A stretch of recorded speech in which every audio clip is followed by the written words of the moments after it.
आसनसोल संसदीय सीट से तृणमूल कांग्रेस के उम्मीदवार शत्रुघ्न सिन्हा ने आसनसोल के राहा लेन स्थित जिला तृणमूल कांग्रेस कार्यालय में पत्रकारों को संबोधित किया। इस दौरान भाजपा पर हमला करते हुए शत्रुघ्न सिन्हा ने कहा कि भाजपा का पराजय निश्चित है और 400 पार का सपना है, वह सपना बनकर ही रह जाएगा।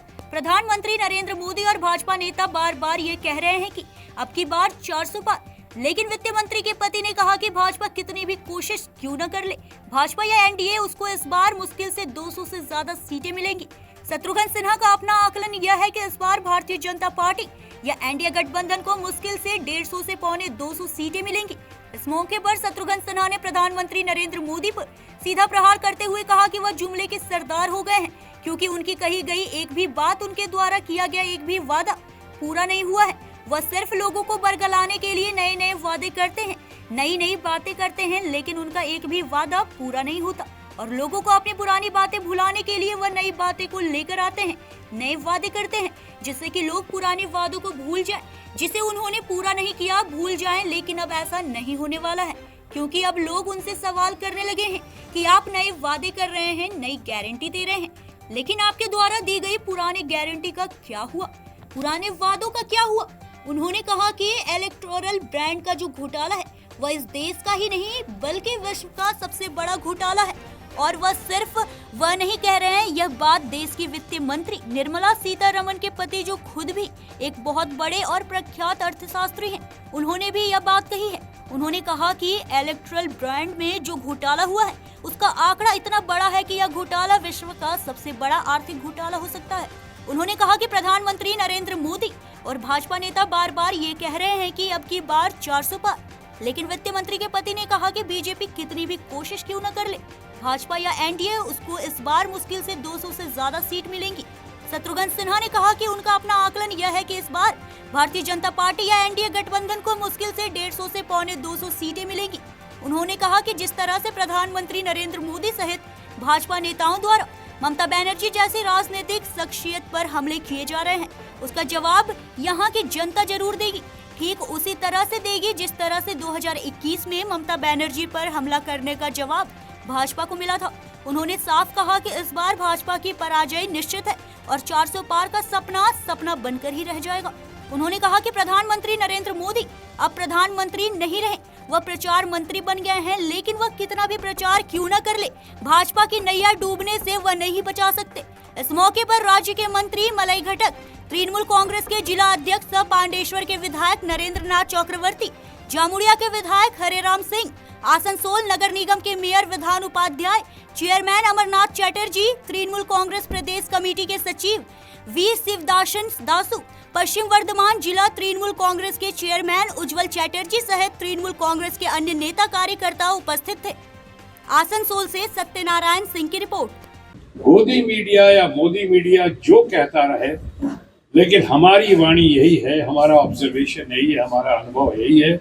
और ऊपर से जहां से मैंने बात शुरू की थी कि ममता जी के ऊपर ऐसा प्रहार, अब पिछली बार लोगों ने मुंहतोड़ जवाब दिया था, इस बार लोग देख रहे हैं कि सारी बातों के साथ आप अभी जो घोटालों की बात नहीं कर रहे हैं उसको दबाने की कोशिश कर रहे हैं, तरह तरह की बातों को दबा रहे हैं, आप नई नई गारंटी, मोदी की गारंटी बनाकर ला रहे हैं, रोजगार पे बात नहीं कर रहे हैं, पेट्रोल डीजल के दाम पे बात नहीं कर रहे हैं, महंगाई पे बात नहीं कर रहे हैं, जो ज्वलंत मुद्दे हैं देश के उन पे आप बात नहीं करके एक मुद्दों से ध्यान भटकाने के लिए कहीं अपमान करते हुए हमारे माननीय मुख्यमंत्री का या उनके ऊपर प्रहार करते हुए बगैर इश्यूज के आप जिस तरह से बातें कर रहे हैं, मैं समझता हूँ ममता जी के नेतृत्व में और ममता जी का व्यक्तित्व का जादू जो चल रहा है हम सबके साथ पूरे देश में, समाज में, वो रंग लाएगा। और इस बार जो है मुंहतोड़ जवाब दी हुई पार्टी, जिसको हमने मुंहतोड़ जवाब दिया था पिछली बार, इस बार हम ऐसा जवाब देंगे कि शायद आने वाले भविष्य में लोगों को याद रहेगा, न भूतो होगा न भविष्य तो होगा, न पहले हुआ ऐसा न अब की बार होगा। और इसी दौरान, इसी प्रक्रिया में मैं माध्यम बनकर, मैं उम्मीदवार बनकर, मैं इन तमाम अपने साथियों का, कलीग्स का, नेताओं का साथ लेकर, आशीर्वाद लेकर और ममता जी के व्यक्तित्व और नेतृत्व के अंदर मैं सामने आया हूं, यही कहने और यही करने, क्योंकि हम लोग जो हैं इस बात के लिए मशहूर हैं, या शायद कुछ लोगों में थोड़ा बहुत बदनाम है, कि हम जो कहते हैं वो करते हैं और जो करते हैं वही कहते हैं। हमने पहले भी करके दिखा दिया है और इस बार भी करके दिखाएंगे। तृणमूल कांग्रेस इस बार चुनाव में स्वीप करेगी और भारतीय जनता पार्टी और एनडीए को बड़ी मुंहतोड़ इनको हार का सामना करना पड़ेगा। जैसा मैं कह रहा था कि 400 पार का नारा जो लोग दे रहे हैं उनको शायद इस बार 2004 के नतीजे याद आ जाएंगे। नया चेहरा, नई लीडरशिप, नई बातें, समाज नई दिशा में, लेकिन सही दिशा में 2004 के नतीजे लेकर आएगा, जैसे कि मनमोहन सिंह जी आए थे और जैसे नई बातें हुई थी उस वक्त। इस बार भी उसी की पूरी संभावना ही नहीं, मुझे पूरा यकीन है। धन्यवाद। अगर आप लोग कुछ प्रश्न करना चाहें। কাজ করতে যা অনেক কাজ আছে, এইবার তো প্রাইভেটাইজেশন হয়ে গেছে, কোল সেইটাও করতে চাই আমরা, কিন্তু এখন বেশি বলতে পারবো না। আমি ইলেকশন হয়নি তো, ইলেকশনের সময়, ইলেকশনের আগে আমি বেশি কিছু কমিট করতে চাই না, কিন্তু হ্যাঁ ওই তো রোকনে গেলে। আপনার সংসদ এলাকায় সবথেকে বড় সমস্যা হচ্ছে পুনর্বাসন এবং ধসের সমস্যা এবং পুনর্বাসন আছে তো। হ্যাঁ, সেই পুনর্বাসনটা কেন্দ্রীয় সরকার ঠিকমতো টাকা দিচ্ছে না, কয়লা মন্ত্রক টাকা দিচ্ছে না, ফলে পুনর্বাসনটা ঠিকমতো হচ্ছে না। এই ব্যাপারে আপনি আগামী সাংসদ হয়ে দিল্লিতে কি বার্তা দেবেন? আরে কি দেবো আমি এখন, আপনি চান কি আমি এই সময় ডিক্লেয়ার করি? আমি সব মনে আছে।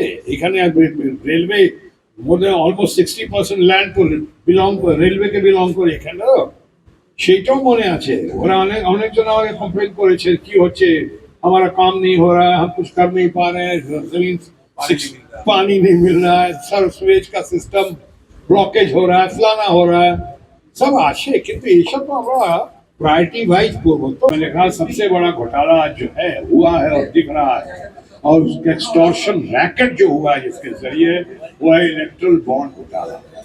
इलेक्ट्रल बॉन्ड घोटाला पे आप लोग जितना रोशनी डालेंगे, मैं समझता हूँ वो देश की जनता के लिए, आवाम के लिए, और आप समझ सकते हैं समाज के लिए और समाज के डेवलपमेंट के लिए वो पैसा बहुत जरूरी है, और इस घोटाले को उजागर करना बहुत जरूरी है। इतना याद रखिए, यही घोटाला एक्सटॉर्शन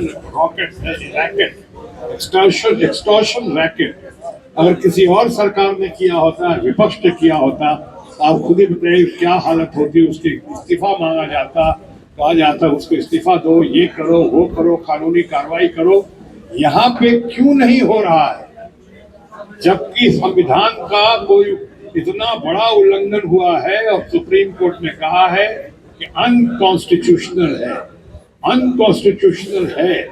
तो जो लोग इसका पहले जवाब नहीं दे रहे हैं, जो लोग इसके जिम्मेदार हैं, उन पे कार्रवाई होनी चाहिए। इसकी प्रशंसा की, इसको लेकर अकलियतों में कुछ नाराजगी पाई जा रही है। कहा जा रहा है कि ये पिछला वीडियो है, क्या कहिएगा? एनर्जी लेवल की आपने कहा था कि इस देश में फिलहाल उनके तरह एनर्जी लेवल और किसी नेता के अंदर नहीं। देखिए, मैं इस बात को, पहली बात तो थोड़ा तोड़ मरोड़ के पेश किया गया है। चुनाव की घड़ी में ऐसी बातें कई बार शायद लोग थोड़ा जानबूझकर बाहर लाते हैं कि चुनाव की घड़ी है, थोड़ा कंट्रोवर्सी हो, थोड़ा इस तरह की बातें हो।